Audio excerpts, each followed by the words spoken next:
श्री शिवाय नमस्तुभ्यम। स्वागत है आप सभी का हमारे चैनल पर।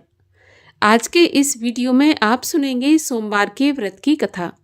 सोमवार का व्रत करने से और कथा सुनने से भगवान शिव की कृपा से सभी प्रकार की मनोकामनाएं पूर्ण होती हैं। तो अगर आपने व्रत रखा है तो अत्यंत ही श्रेष्ठ है, लेकिन अगर व्रत नहीं भी रखा तो भी कथा तो अवश्य सुननी ही चाहिए। कथा सुनने मात्र से ही भगवान शिव की कृपा प्राप्त होती है। तो आइए शुरू करते हैं आज के दिन सोमवार के व्रत की कथा। प्राचीन काल की बात है। एक नगर में एक वैश्य रहता था जो बड़ा ही धनी और ऐश्वर्य युक्त था, जिसके कारण उसे किसी प्रकार का कष्ट या दुख नहीं था। परंतु इतनी अतुल संपत्ति होते हुए भी उसे भोगने वाली उसकी कोई संतान नहीं थी, जिसका उसे सर्वदा दुख बना रहता था। वह वैश्य शिवजी का बहुत बड़ा भक्त था और प्रत्येक सोमवार को शिवजी का व्रत और पूजन किया करता था। उसे विश्वास था कि शिवजी का भजन पूजन करने से मुझे एक दिन पुत्र अवश्य प्राप्त होगा, जो मेरे इस अतुल धन का भोग करेगा।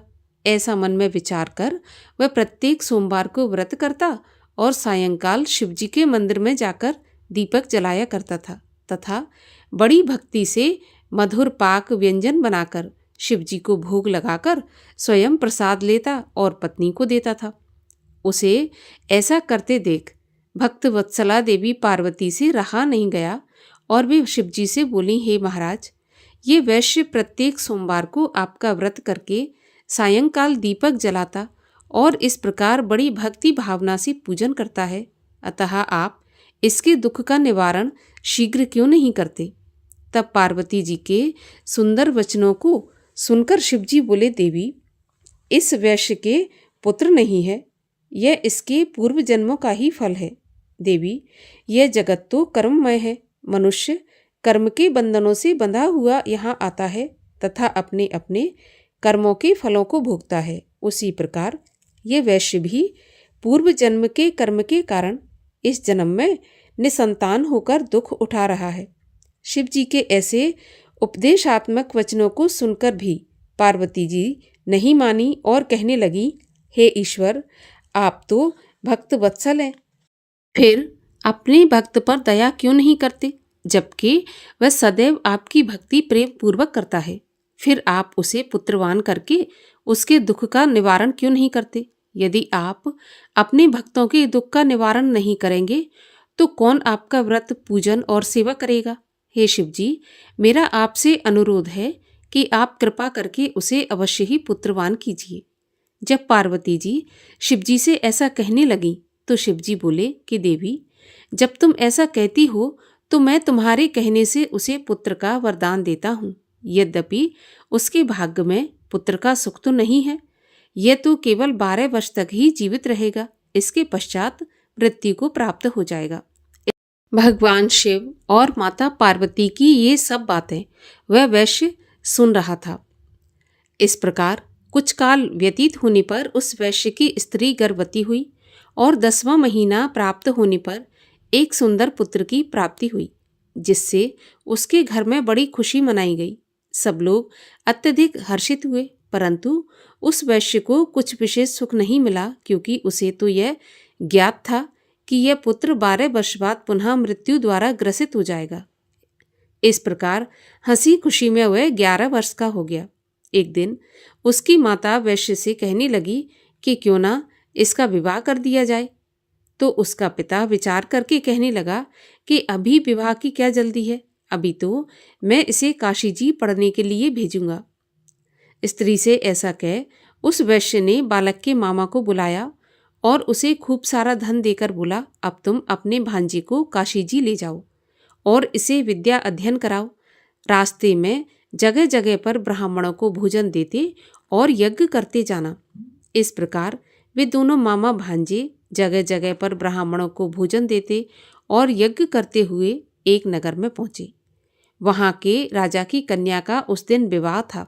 कन्या बड़ी ही रूपवती और सर्वगुण संपन्न थी, परंतु राजकुमार अर्थात जिससे उस राजकुमारी का विवाह होने वाला था वह काना था, जिससे उसके पिता को चिंता थी।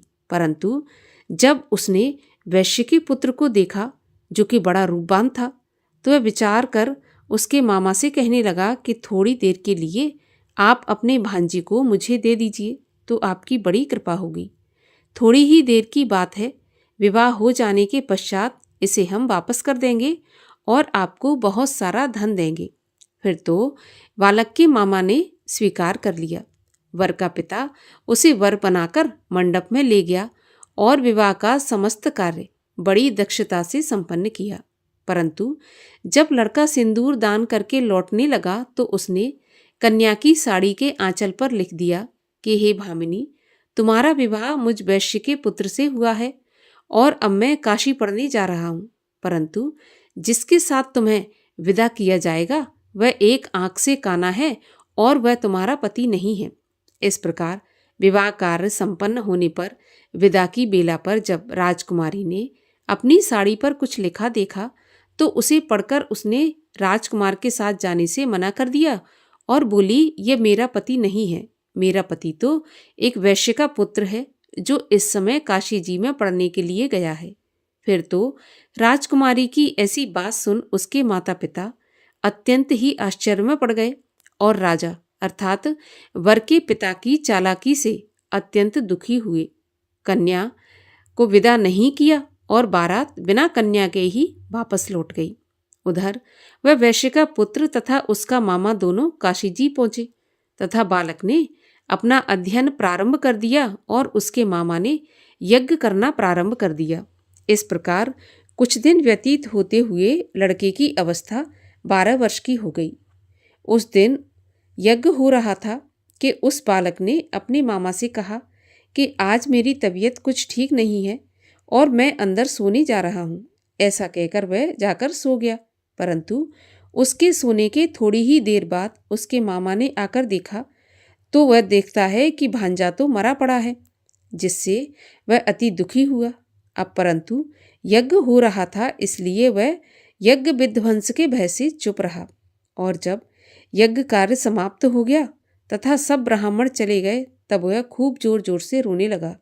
उसी समय भाग्यवश पार्वती जी सहित शिवजी उधर से जा रहे थे कि तभी पार्वती जी ने करुण रुदन सुना, जिसे सुनकर उनका हृदय द्रवीभूत हो गया और वे शिवजी से कहने लगीं, प्रभु देखिए तो कौन इस समय इतनी करुणा से रुदन कर रहा है, आप वहाँ चलकर देखिए कि वह क्यों रो रहा है। तब पार्वती जी का ऐसा आग्रह देख शिवजी उस स्थान पर गए जहाँ उसका मामा अपने भांजे को लेकर रो रहा था। फिर तो पार्वती जी ने उस बालक को पहचान लिया और कहने लगीं कि प्रभु ये तो वही बालक है जो कि आपके आशीर्वाद से प्राप्त हुआ था। शिवजी बोले, देवी ये बालक अपनी आयु समाप्त कर चुका है और ये मृत्यु को प्राप्त हो गया, इसमें किसी का कोई दोष नहीं है।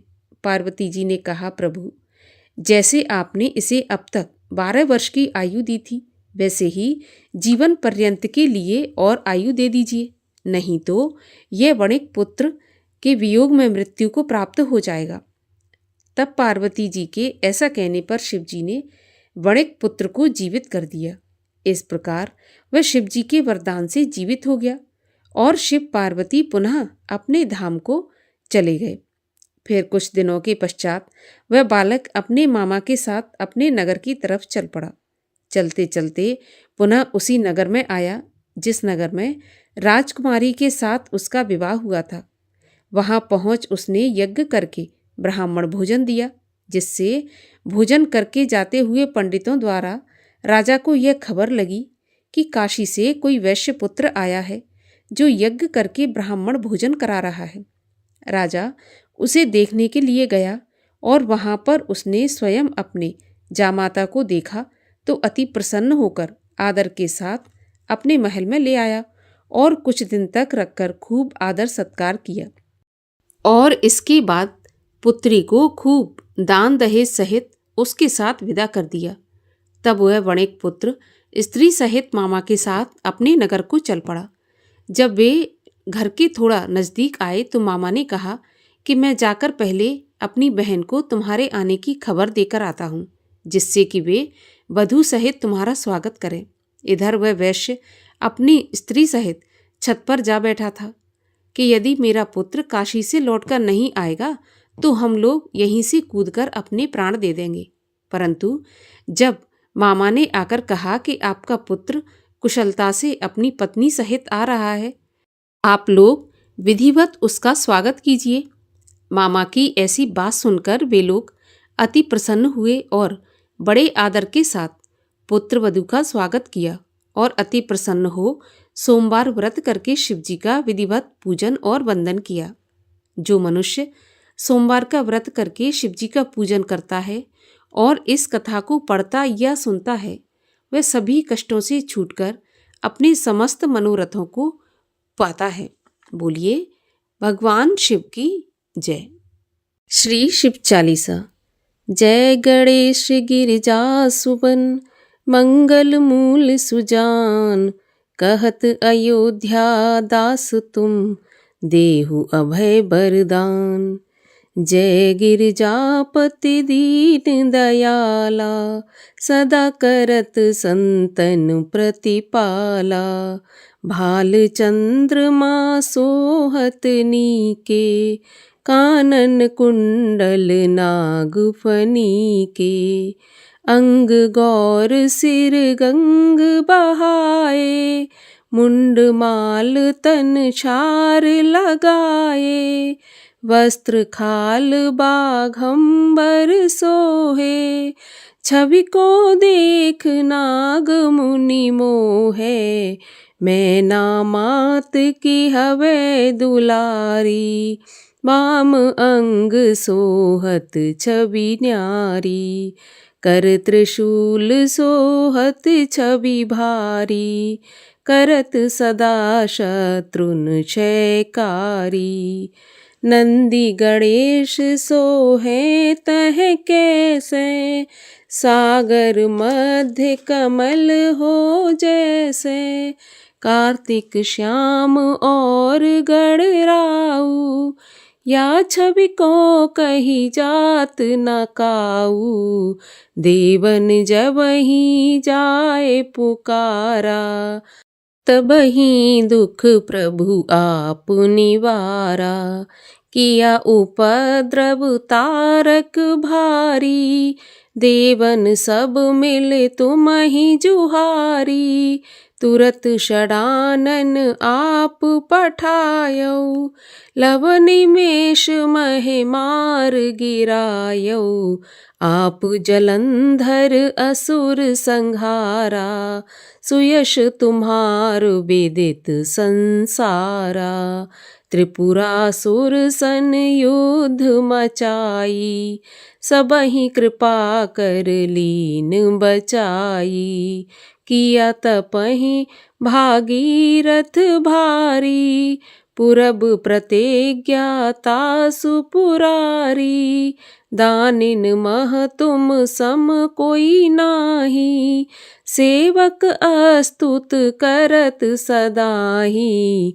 वेद नाम महिमा तब गाई, अकथ अनाद भेद नहीं पाई।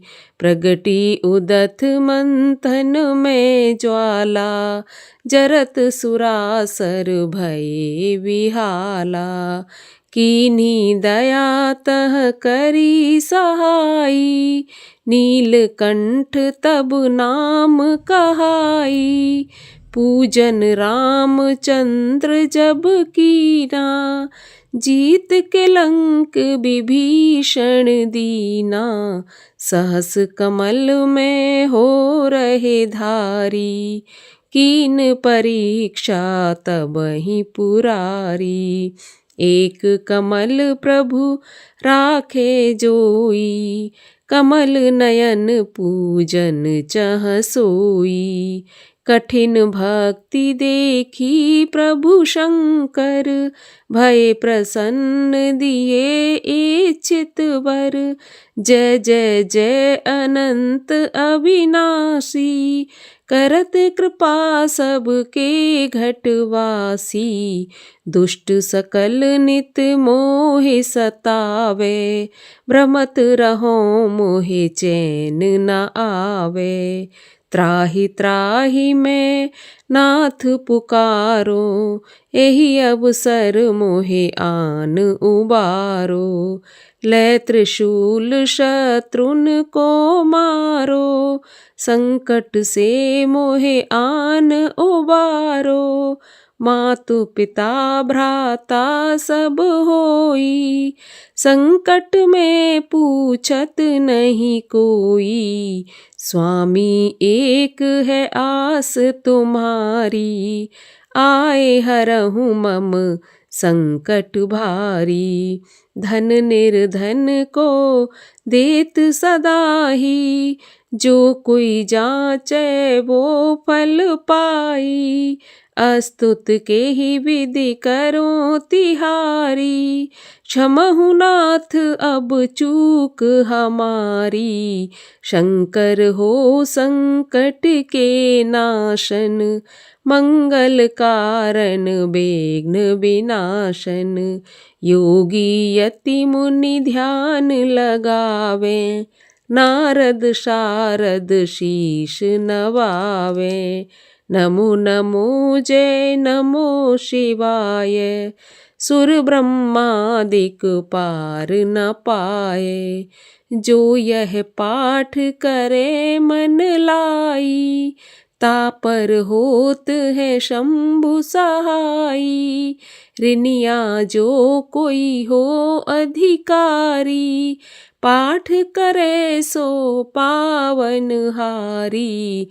पुत्रहीन कर इच्छा कोई, निश्चय शिव प्रसाद तेहि होई। पंडित त्रयोदशी को लावे, ध्यान पूर्वक होम करावे। त्रयोदशी व्रत करे हमेशा, तन नहीं ताके रहे कलेशा। धूप दीप नैवेद्य चढ़ावे, शंकर सम्मुख पाठ सुनावे। जन्म जन्म के पाप नसावे, अंत धाम शिवपुर में पावे। कहे अयोध्या आस तुम्हारी, जान सकल दुख हरऊं हमारी। नित्य नेम कर प्रात ही, पाठ करो 40। तुम मेरी मनोकामना पूर्ण करो जगदीश। मक्सर छठ हेमंत ऋतु, संवत 64 जान।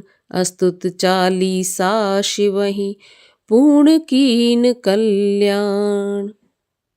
और आइए अब सब मिलकर करते हैं भगवान शिव की आरती। ओम जय शिव ओमकारा, स्वामी हर शिव ओमकारा। ब्रह्मा विष्णु सदा शिव, अर्धांगी धारा। ओम जय शिव ओमकारा, एकानन चतुरानन। पंचानन राजै, हंसानन गरुणासन। वृषवाहन साजै, ओम जय शिव ओमकारा। 2 भुज 4 चतुर्भुज, 10 भुज ते सोहे। तीनों रूप निरखता, त्रिभुवन जन मोहे। ओम जय शिव ओमकारा। अक्षमाला वनमाला, मुंडमाला धारी। चंदन मृग मद सोहे, भोले शशिधारी। ओम जय शिव ओमकारा।